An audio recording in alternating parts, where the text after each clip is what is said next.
Magandang gabi po sa inyong lahat. Luzon, Visayas, Mindanao. Kumusta po kayo? Amen. And ako po ay nagpapasalamat sa lahat po ng mga viewers natin. Last Tuesday, we tackled about the God's blessing. Amen. Under po doon sa God's blessing, it is about the abundance, the victory, the healing, deliverance, and indwelling of the Holy Ghost. Amen. So, tonight, yung heading pa rin po natin, it is about the unclaimed blessing. Under pa rin po tayo sa part 2 po tayo ngayon sa God's blessing. And tonight, it is about why Christians fail to receive those blessing. Amen. God's blessing.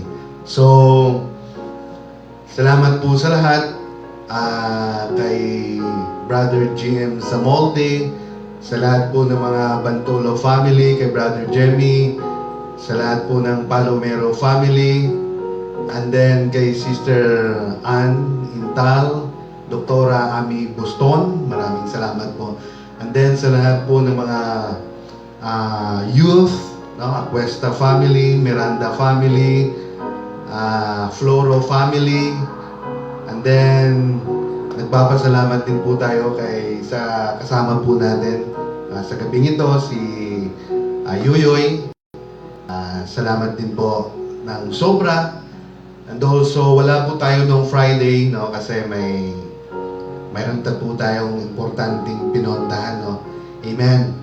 And then, nagpapasalamat din po pala ako sa Bat 6 ng IQ Option Trading. Pasalamat din po pala ako doon kay Coach Sir John. And then, kay Coach Chaplain Philip, Valerio. And then sa lahat po ng mga Bat 6 ng Community Success, salamat din po sa inyong panunood sa ganitong programa. So, may the Lord God bless you every day sa inyong pong pag-invest sa ganyang klaseng business. Amen. Forex exchange. Amen. At sa lahat po ng mga kaibigan po natin sa Pigawayan, and then we have also may mga classmate ko mo at sa mga kilala mo. Kay sa abroad, amen, kay Ruel Rico, kay Brother Bimboy Lumage. Marami pa po yung iba, hindi ko po kayo maalala. So, I'd like to nagpapasalamat po ako sa lahat-lahat, Amen. Dila po yan. So, sa lahat po ng mga member po dito sa church, sa mga LM, at saka sa mga youth, at saka sa mga men's po. So, maraming salamat po sa lahat. Amen. So, share lang po tayo sa ating mga viewers. Tonight, sa lahat po ng mga nanonood abroad, kay marami po, hindi ko po kayo mabanggit lahat. Sa mga ka-classmate ko po, since grade school and in high school, maraming salamat po sa inyo. At ngayong gabi po, tuloy po tayo. Ating pong tatalakayin ngayong gabi. It is about why Christian fail to receive God's blessing. Amen. And amen and amen. So, tuloy po tayo.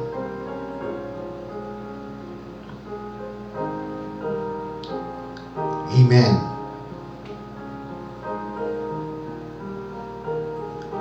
So, sabi nga dito, no, amen, why Christians fail to receive? Bakit nga ba tayong mga Kristiyano, about the abundance, about the favor, about the victory, the healing, bakit po hindi natin makuha, matanggap yung blessing na yon? Sometimes, mabigo tayo na maangkin po yung mga blessing na yon. Amen. So, man's worst difficulty begin when he is able to do what he likes. There is no failure in God. Amen. If you believe that Jesus is the Christ, you are born of God, you have faith, victory, healing, and deliverance. However, they are not always received. Christian must learn how to claim their blessing from God. So, tayo po mga Kristiyano, dapat matuto po nating maangkin yung mga panalangin na yon na galing po sa Diyos. So, una po natin gawin kung bakit po hindi natin ma-receive yung mga blessing na yon. Amen. It is because, number one, is disobedience. So, delayed obedience is disobedience. Amen. So, yun po ang mga naghihinder o yung tawag nito, yun po ang sagabal, no? Amen. So, disobedience to the commands of God means trouble and judgment. Some people do not obey the truth. They know what they should do, but they seek to please themselves and others. Instead, they fail. So, amen. So, as long as Israel obeyed God, He delivered them or pinagpapala sila. No? As long na sumunod sila sa Diyos, sa mga utos o sa mga sugo ng Panginoon, inililigtas sila ng Diyos. Amen. Obedience is better than sacrifice. It is the umbrella of God's protection. The same is true for us.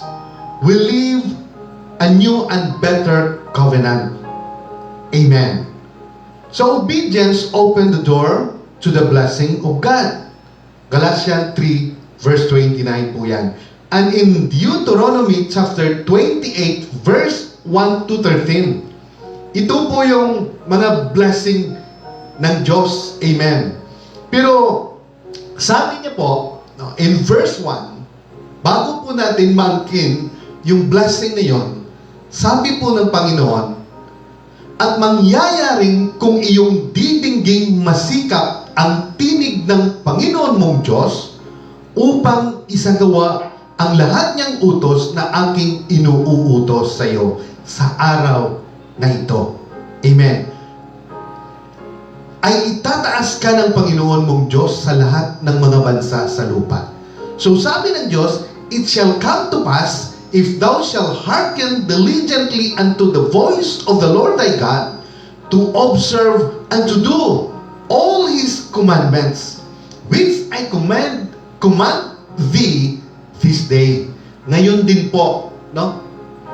Narinig po natin at this moment na sinabi po ng Diyos, amen, that I command this day that the Lord thy God will set thee on high above all nation of the earth. Amen. So ano pong blessing pag sumunod tayo? So in verse 2, sabi niyo po, at ang lahat ng pagpapalang ito ay darating sa iyo at aabot sa iyo kung iyong didinggin ang tinig ng Panginoon mong Diyos. Amen. All these blessings shall come on thee and overtake thee. No? Lahat po ng blessing ay lalapit sa iyo at mag-overtake pa. Amen. If thou shalt hearken unto the voice of the Lord, kung ating pong didinggin, no, ang tinig ng ating Panginoong Diyos. And verse 3 po, sabi niya po, magiging mapalad ka sa bayan at magiging mapalad ka sa parang. blessed shall thou be in the city, and blessed shall thou be in the field. So, even na nandun ka sa city, sa labas po ng iyong bakuran, or outside of your municipality, or even nandun ka sa field, or sa farm mo, sa lupain mo, ang Diyos po ay mag-bless sa iyo. Amen. Amen. Verse 4 po, sabi niya, magiging mapalad ang bunga ng iyong katawan at bunga ng iyong lupa at ang bunga ng iyong mga hayop, ang karagdagan sa iyong bakahan at mga anak ng iyong kawan. So lahat po sa ating mga alagang hayop or kahit na sa ating mga farm, lupain, lahat po yan i-bless ng Diyos. Amen. Sabi niya, blessed shall be the fruit of the body and the fruit of thy ground, and the fruit of thy cattle, the increase of thy kind, and the flocks of thy sheep. Amen. And verse 5 po, sabi niya, magiging mapalad ang iyong puslo at ang iyong palayok. Amen. Blessed shall be thy basket and thy store. Amen. No, lahat po yan, kung tayo po ay sumunod sa kanyang utos. Amen. And in verse 7, sabi niya po, pasasaktan ng Panginoon sa harap mo ang iyong mga kaaway na nagbabangon laban sa iyo. Sila'y lalabas laban sa iyo sa 100 at tatakas sa harap mo sa 700. Amen. Because of the presence of our Lord Jesus Christ, lahat po ng mga kalaban, lahat po ng mayroong hindi mayroong galit o mayroong hindi ka nais-nais na gawin sa iyo. Amen. They will not going to prosper. Amen. Kung ano man ang kanilang pinaplano or binabalak sa iyo. Amen. Sabi nga, the Lord shall cause thine enemies that rise up against thee to be smitten before thy face. They shall come out against thee one way and flee before thee 7 ways. Amen. And in verse 8 po, patuloy po tayo sa blessing ng Lord. Amen. Igagawad sa iyo ng Panginoon ang kanyang pagpapala. Amen. Sa iyong mga kamalig, into your storehouses. Amen. At sa lahat ng pagpatungan mo ng iyong kamay, whatever you will going to touch. No? Amen. At pagpalain kanya sa lupain na ibinibigay sa iyo ng Panginoon mong Diyos. Amen. Amen. At sa lahat po ng mga lupain na kanyang pong ibinigay, sa lahat po ng farm o kahit ano man yan na tanim ang mayroon dyan, the Lord will multiply it. The Lord will bring abundance. Amen. Amen. And in chapter 9, in verse 9 rather, sabi niya, itatatag ka ng Panginoon na isang banal na bayan sa Kanya, gaya ng Kanyang isinumpa sa iyo. Kung iyong gaganapin ang mga utos ng Panginoon mong Diyos at lalakad ka sa Kanyang mga daan. Pag ikaw po ay susunod, amen, at iyong didinggin, amen, ang Kanyang mga utos ay iyong gaganapin, the Lord will going to bless you. The Lord shall establish thee an holy people unto Himself, as He had sworn unto thee, if thou shalt keep, amen, the commandments of the Lord thy God and walk in His ways. Amen. Amen. And verse 10 po, sabi po ng Diyos, at makikita ng lahat ng mga bayan sa lupa, ibig sabihin lahat ng mga tao dito sa mundo, na ikaw ay tinawag sa pamamagitan ng pangalan ng Panginoon at sila'y matatakot sa iyo. And all the people of the earth shall see that thou art called by the name of the Lord, and they shall be afraid of you. Amen and amen. At sabi po ng Diyos sa verse 11, at ikaw ay pasasaganain ng Panginoon sa ikabubuti mo sa bunga ng iyong katawan at sa bunga ng iyong mga hayop at sa bunga ng iyong lupa at sa lupain na isinumpa ng Panginoon sa iyong mga magulang upang ibigay sa iyo. Amen.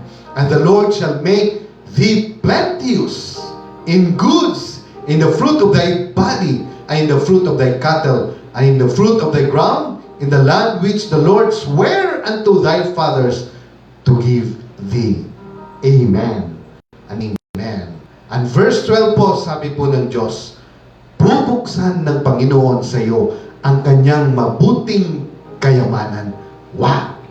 Amen. Ang langit upang ibigay ang ulan sa iyong lupain sa kapanahunan at upang pagpalain ang buong gawa ng iyong kamay.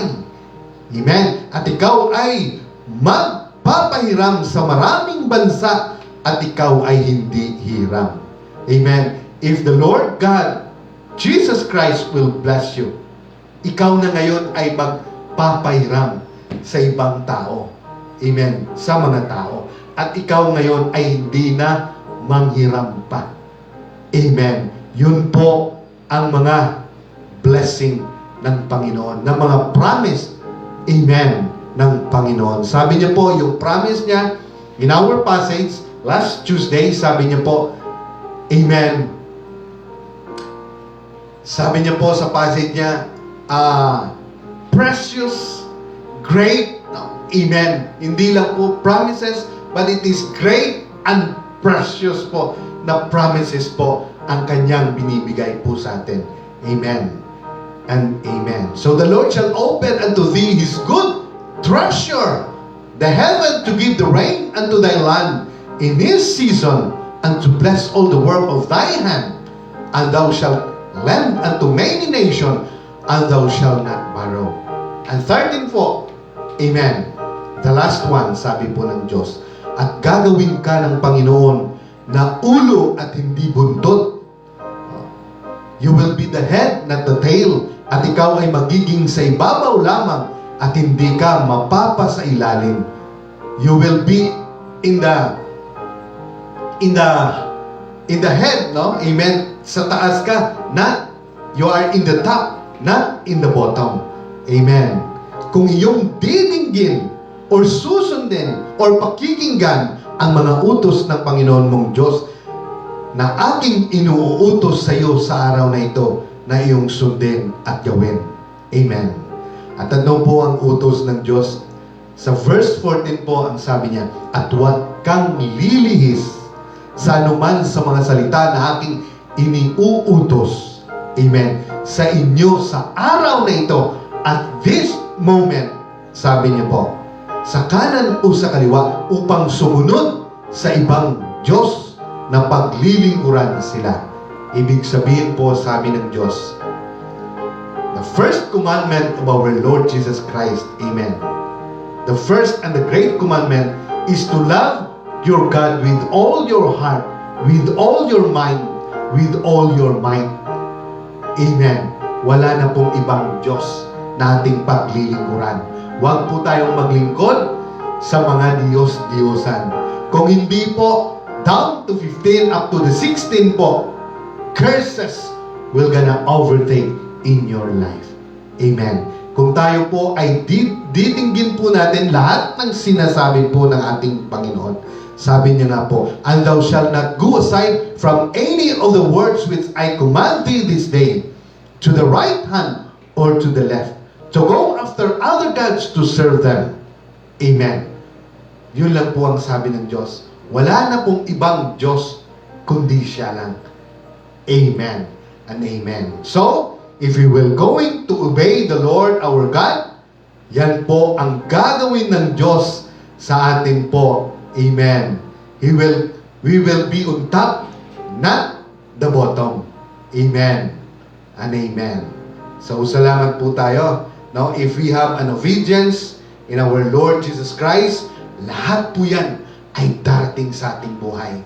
Amen. Sabi niyo po, whether you in the city or outside in the country or inside or in this country, lahat po yun ibibless ka po ng Diyos. Kahit ano po ang iyong, you will going to touch by your hand, God will bring abundance and multiplication. Kung ano man po ang gagawin mo. Amen. So yun po tayo po sunod sa kanyang mga utos. The second one is unbelief. Amen. So yung unbelief po, ito din po ang isang bagay why Christians fail to receive God's blessing. So unbelief causes us not to see the unseen world, hands of God. Amen. In Galatians 3:29 po yan. Now, amen. God's blessing may come as well. And how much you receive depends on how much your heart can believe. So it is about our faith. Amen. Kung malaki po ang ating faith, ganoon din po kalaki yung ating blessing sa ating Panginoon. Amen. Don't let circumstances dictate how you will live your life. Huwag po tayong magpadikta doon sa mga pangyayari sa ating pong palibot, sa ating buhay. Amen. If you are born again, you are a new creation. Amen. Each circumstance must be considered according to God's word. His word will prevail when you trust and believe in it. So ang kanyang mga salita ay magpapaiwan. Now, if you have a trust and believe in His words, amen. Amen. If you are not ready to believe for the whole universe, believe for a star. Sabi nga ni, amen. So, use the faith. Amen. Remember, sabi nga, remember, when there is no hope, faith brings hope. Faith is believing God and asking no question. Amen. It believes before it sees. Sabi nga sa atin, sa banal na kasulatan, dapat maniwala ka muna kahit hindi mo nakikita. In Hebrew chapter 11 verse 1 po yan. Yung sa atin po na pagkatao, dapat makita po natin bago po tayo mag-believe. Amen. Hindi po yun ganun ang tinutukoy po ng Biblia. Amen. So, it believes despite the circumstances, I say, I may not understand, but I believe in God. Kahit na hindi ko po alam kung anong nangyayari sa aking buhay, sa aking palibot, but still, I believe in God. Amen. Nadarating po yun at marireceive ko po yung mga blessing yun sa aking buhay. Amen. Without faith, you cannot please God. Amen. Just like in the time of Gideon, amen, sometimes nag-arise po doon sa isipan niya yung unbelief. Amen. So in the time of Gideon, sabi nga sa Judges chapter 6 verse 11, the angel of the Lord came and sat down under the oak tree, the oak in Ophrah that belonged to Joash the Abiezrite, where his son Gideon was threshing wheat in a winepress to keep it from the Midianites. Amen. When the angel of the Lord appeared to Gideon, he said, "The Lord is with you, mighty warrior." So, si Gideon po, nagtatago po sila. He was threshing, amen, threshing wheat in a winepress. Nagtatago po sila doon sa cliff, doon po sa mountain, sa mga Midianites. So, habang nagti-threshing po sila doon, nag-threshing a wheat, in a winepress, the angel of the Lord appeared into Gideon. And sabi niya po, "The Lord is with you, mighty warrior." So, medyo mahirap po yun. Kasi sabi ni Gideon, "But sir," Gideon replied, "if the Lord is with us, why has all this happened to us?" Bakit nangyayari sa buhay namin ito ngayon? Lahat po ng Amalekites and the Midianites, nag-unite po sila at lahat po ng ang aming pananim. Amen. Sinisira po nila at hindi lang po yan. Halos they will going to invade us at papatayin po nila kami. Amen. So, where are all His wonders? Sana po yung mga milagro or mga kahindik-hindik na mga ginagawa ng Diyos noong unang panahon. The wonders that our fathers told us about when they said, amen, "Did not the Lord bring us up out of Egypt?" Sabi niya. "But now the Lord has abandoned us and put us into the hand obedient. Amen. Sobrang hirap po nila ni Gideon. So that's why, nung nag-appear po ang angel of the Lord at sinabi po na, "How are you, mighty warrior?" So mahirap po intindihin. So, no, amen, yung kanyang pong respond, paano po siya maniwala doon? No, amen.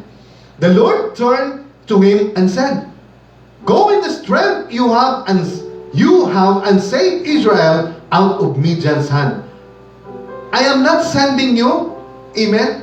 So Gideon ay gagamitin siya ng Diyos. Because all the people who is in the tribe of Manasseh, no? Amen. They cried out to the Lord because of their sa kanilang pong dinadanas na hirap. Amen. So the Lord, sabi ni Gideon, "But Lord," Gideon asked, "how can I save Israel kung ako pong gagamitin nyo? My clan is the weakest in Manasseh, and I am the least in my family." So ako po ay galing sa pinakamaliit na clan ni Manasseh, at ako po yung pinakahina sa aming pamilya. So paano pa akong maging mighty warrior, no? Amen. So the Lord answered, "I will be with you." Amen. "And you will strike down all the Midianites together." Gideon replied, "If now I have found favor in your eyes, give me a sign that it is really you talking to me." Amen. So sabi ng Diyos, no, sa ating buhay, kahit na ano pa man ang dadanasin natin, simple lang po yung sinasabi ng Diyos, "I am with you." Amen. Andyan ako para sa inyo. Amen. Kahit na ano man ang problema, amen, nandyan ang Diyos para tayo ay kanyang tutulungan sa lahat po ng hirap. Amen. Amen. And amen. So, yun po ang ikalawa. Why Christians fail to receive? It is because unbelief. So, paano po natin makukuha? It is about believing. Amen. Una po, disobedience, makuha po natin yung blessing for obedience. Ang ikalawa po, believing. Amen. It believes despite the circumstances. I say, I may not understand, but I believe in God. Without faith, you cannot please God. Hebrew 11:6 po yan. So, kailangan po mayroon tayong gawin sa ating buhay, no? Amen. Para ma-please po tayo ng ating Panginoon. Para gawin niyo po yung part, yung miracle, yung healing, your blessing, yung favor, yung success, lahat-lahat po. Dahil He is the source of everything. Amen and amen. So ikatatlo po, amen. Amen. Unfaithfulness. Ito po yung mga why we fail to receive no blessing. No, amen. Because of unfaithfulness ng mga Christian po. No, amen. Yung hindi pagsunod, no, sa mga gawain or sa mga commandment, no, ng ating Panginoong Diyos. Amen. So in service, many Christians are not dependable in the church work. They are habitually late or absent, no? Sometimes, no? Sometimes, minsan po late tayo, no, sa pagsisimba in Sunday, or sometimes sa mga gawain, hindi po tayo parang hindi po natin kung ano po ang priority po talaga natin sa ating buhay. So their lack of concern in detrimental to God's cause. Amen. Lack of concern. Amen. So in giving, many fail to support the church, especially giving. Especially pag ang ating pong tinatalakay, no, ang ating pong sinasabi about finances. Amen. Amen. But when in trouble, they expect the church to help them. Pero po, andyan po tayo sa problema, nag-expect po tayo, natutulungan po tayo ng church, ng ating mga kapatiran, no? Pero sometimes in our unfaithfulness in giving, doon po naghihinder yung mga God's blessing. No? As a Christian is not fully surrendered to God until He surrenders surrenders his money. So, kailangan po surrender po lahat. Lahat po, even our finances. Dapat po yan. Now, if we were going to surrender everything to God, doon po natin, especially in our finances, doon po natin makukuha yung breakthrough. Amen, sa ating buhay. Amen. The Bible teaches that we are stewards. Amen. 1 Corinthians 4:12. Amen. Paying tithes is not the church law. Amen. It's God's law. The love of money is the root of all evil. 1 Timothy 6:10. The word money does not only mean currency, but our material things as well. Amen. Just like in the time of Abraham, siya po ay blessed na blessed po ng ating Panginoon. Pero, hindi pa po yun ang pinaka-blessing sa kanya dahil wala po siyang anak. Dahil po sa kanyang pangitain, sabi po ng Diyos, huwag kang matakot o mangamba man lamang, Abraham, kalasag mo ako. Ikaw ay aking gagantimpalaan. Amen, sabi po ng Panginoon. Pero sabi ni Abraham, aning kuman ang lahat ng ng mga reward na ito. Kung wala man akong pagmamanahan. Amen. At saka binigyan po siya ng Diyos ng anak. Amen. Amen. Pero nung sabi ng Diyos na He will sacrifice His only at mahal niyang anak. Amen. At ginawa po niya. Sinunod po ni Father Abraham. At doon po nakakita na talagang ang kanyang heart po, He is the Father of all faith.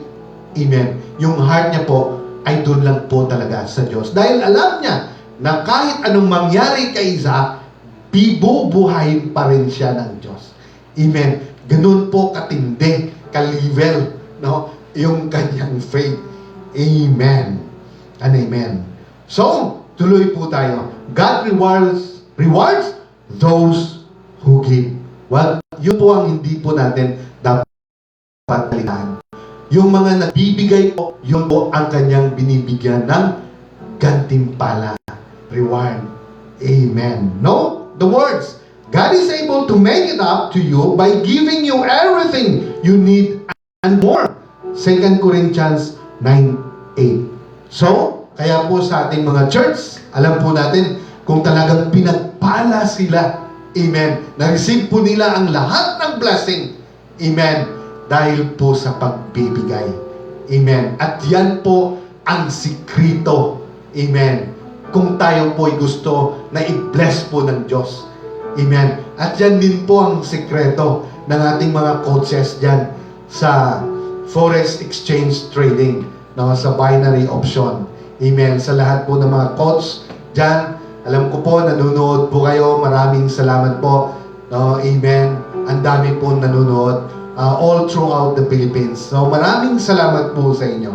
God bless you po. Amen. So, number 4. Kaya po tayo, hindi po fail to receive God's blessing because of what? Failure to keep the love commandment. Amen. Failing to keep the love commandment is the major reason Christians fail to receive from God. Ito po ang pinaka-major reason or pinaka-fundamental po na dapat po gawin natin. Amen. Amen. In 2 Timothy chapter 2 verse 24-26, sabi po dyan, say strife causes believer to be snared by the devil at his will. Amen. As being born again, believer has the capacity to love as Jesus loved. Amen. In Romans 5:5 po yan. Amen. In John 17:26, God is love. Love never fails. So sa lahat po ng gawain, even in our work, in our ministry, sa lahat po ng business, sa lahat po ng tao, sa lahat po ng palibot, sa lahat po ng kanyang mga salita, dapat po tayo ay may pagmamahal higit po sa ating Panginoon. So, it is not a suggestion, yung pagmamahal po, but it is a command. Amen. In 1 John 5 8. Sabi po dyan, the one who was born of God, keep him safe, and the evil cannot harm him. Amen. So, ang una pong first, sabi ka kanina, the first and the greatest commandment of the Lord our God is, love your God with all your heart, with all your soul, and with all your mind. Amen. At sinabi niya po, love your enemy and pray for those who persecute you. So lahat po ng mga kaaway natin, dapat po nating mahalin. Sabi niya nga, and love your neighbor as yourself. Amen? So, ibig sabihin, sino po yung neighbor natin? The nearest neighbor we have, no, in our life, ang pinaka malapit na ating pong kaaway sa ating buhay, amen, iyong ating po, kung mayroon po tayong asawa, mayroon po tayong partner, iyong pong ating asawa. Yan po ang pinaka nearest neighbor we had in our life. Kaya, mahalin po natin yung ating asawa. Amen and amen. So, lastly, amen. Number 5, lack of knowledge. Kaya po, Christians fail to receive their blessing because lack of knowledge. Amen. Kulang sa kaalaman. Amen and amen. So, sabi po dyan, my people are destroyed for lack of knowledge. Hosea 4:6 po yan. A lack of knowledge bring destruction. Amen. Proverbs 3, chapter 3, verse 1 to 2 po yan. So, kung kailangan po natin ng knowledge, wisdom, mababasa po natin yan sa Proverbs. All the Proverbs that been written by the King Solomon. Amen. Amen. The members of the body of Christ need to know God's attitude concerning their lives. Amen. Commit yourself to learning God's Word. Spend time studying, meditating, and putting it in your heart in abundance. Kailangan po, engrave po natin yung mga salita ng Diyos. Amen. Ilagay po natin sa ating puso na mayroon pong sagana at mayroon pong pagmamahal, mayroon pong joy sa ating buhay. Amen. Amen. And God's Word is His will. Amen. As the body of Christ increases in the knowledge of God, we will take our rightful place where Satan is concerned. Instead of stealing, killing, and destroying us, we will be governing him and putting him completely and totally under our feet. Amen. Instead po na yung pagnakaw, yung pagpatay, or destroying us, saan po natin ilalagay, no, si Satan? Under our feet. Amen. Kaya sabi po ng Diyos, sa panahon po kay Adam and Eve, no, nagkasala po sila, and then God said to the Satan, amen, to the serpent, sabi niya, amen, he prophesied, sabi niya, you will destroy his feet, amen, but he will crush your head. So, saan po ang lugar ni Satan? Under our feet. If God is with us, so nandun lang po siya sa ilalim ng ating talampakan. Amen and amen and amen. So, the Word of God has been given to us by the Holy Spirit to show us how to enjoy success and avoid failure in our lives. God is always successful. Amen. Wala pong failure sa Diyos. Sometimes, marami tayong problema, marami tayong hindi natin alam kung ano po ang ating gagawin, pero it will going to pop off na victory pala. No, kahit na hindi na po tayo nagawa, kahit na yung ibang tao na po yung gagawa, yung kagalit natin, pagdating ng panahon, yung kanyang ginawa po is favor pala sa atin. Amen. Ganun po ang Diyos. Amen. Kaganda, no, ang Diyos sa ating buhay. He created us with success, peace, and fulfillment. Amen. So therefore, sabi niya, if my people which are called by my name shall humble themselves and pray and seek my face and turn from their wicked ways, amen, then will I hear from heaven and will forgive their sin and will heal their land. Amen. 2 Chronicles po yan, 7:14. Yun po ang promise ng Panginoon. Amen. At sabi niya po in 1 John 5:7, in John, rather, 1 John 15:7, if ye abide in me, kung kayo po'y sumunod sa akin, and my words abide in you, at ang aking pong mga salita ay dadaloy din po sa inyo, sa ating buhay. Amen. You shall ask whatever, you shall ask what ye will, and it shall be done unto you. Kahit po ano po ang inyong, amen, hihingin sa ating Panginoon, yan po ay mangyayari according to your faith. It is in 1 John 15 verse 7 po. Amen. So, lastly po, sabi niya, God never runs out of blessing. Sa ating pong mga viewers, catch it. Amen. It's for you. So, just say, Amen. So, lahat po ng mga blessing in Deuteronomy chapter 28, verse 1 to 13, lahat po yan, sasaluin niyo po. Amen. Embrace it. Amen. And God will bless you. Kung tayo po'y susunod, didinggin po natin ang kanyang mga utos o kanyang mga sugo. Amen. Na sinasabi niya po sa araw na ito, sa gabing ito, at this very moment, na ang kanyang sugo po na wala na pong ibang Diyos, kundi siya lang po ang ating siserbisyuhan. Amen. Our Lord Jesus Christ. Amen and amen and amen. So, ganun po. That's it. Yan po ang ating mga Bible studies sa gabing ito. At maraming salamat po sa lahat ng mga nanunood po sa atin, no? Amen. God bless you po. At sa lahat po ng nanunood sa mga kay Sister Fe de Leon, maraming salamat po sa aking pong may bahay po sa ngayon. Kay Sister Yanyan, maraming salamat po. Sa Bantulo family, Armada family, Abilia family, maraming salamat po sa inyo.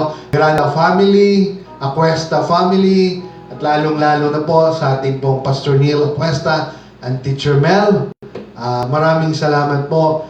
And then, Floro family, De Villeres family, Palomar family, sa lahat po ng mga Marfel family dyan po sa Bulucawan, Nalangay family, Cabalbal family, sino pa po ba sa Rivera family, sa lahat po ng mga prayer warriors, nandun po kami kina Sister Michelle Rivera po last Thursday. Maraming salamat po sa lahat ng blessing na ipinagkaloob po ng Panginoon sa inyong buhay.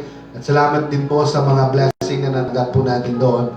At sino pa ba sa lahat ng mga kaibigan ko po dyan sa Bikawayan, maraming salamat po dyan sa inyo. At sa lahat po ng mga classmate ko sa batch 94, at again po, maraming salamat po kay Brother Jim Samolde, sa aking kapatid po, no, sa Bikawayan, kay Sister Myla Franco, sa aking kapatid doon po sa France, Brother Harry Franco, no, amen. Alam ko, I think they were watching right now.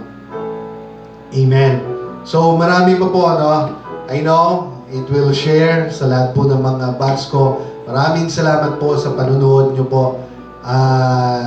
Hindi ko na po kayo mababanggit lahat. Amen. Sa lahat po ng United Pentecostal Church, sa lahat po ng mga family ko po dito, maraming salamat po sa inyo. Lalo-lalo na po sa lahat po ng kapatiran po dito. No? Amen. Sa ating pong men's president, kay Brother RB. And then, Kanduli family, Pastor Noah. And then,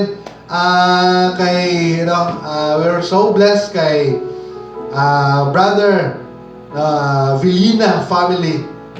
Amen. Kay Brother Tuto and then Sister Diday. And also, nandun din po kami kay, hindi ko po alam kung anong araw po yun, kina Sister Kit, kay Pastor Gilbert Lumugdang. So maraming salamat po doon sa blessing. Get well soon.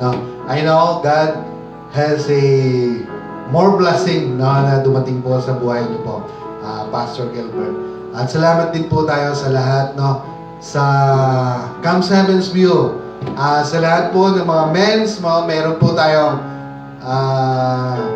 tawag nito, meron po tayong gathering po doon. I don't know, nakalimutan ko po kung ano pong date nun.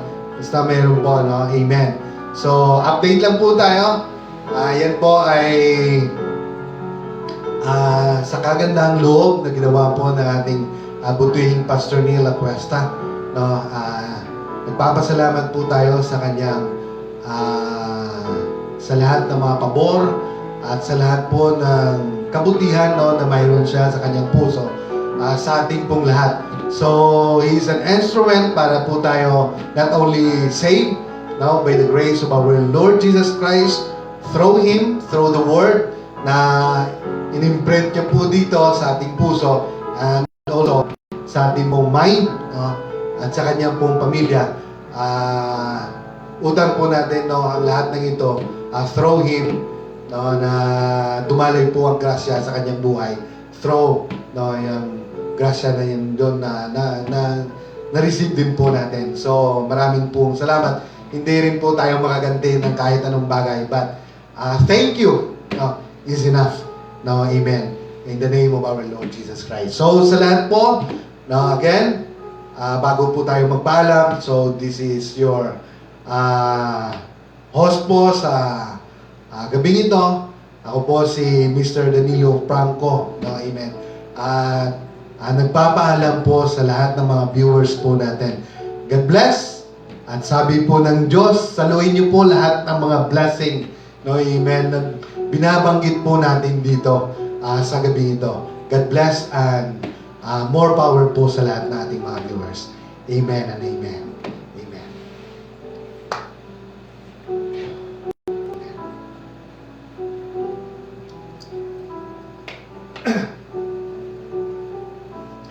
At Billadolid family po pala. Amen. Kay Brother Nino at Sister Brenda. Amen. Sino ba? So sa lahat na lang, Amen. Na mga Amen. Amen. Thank you.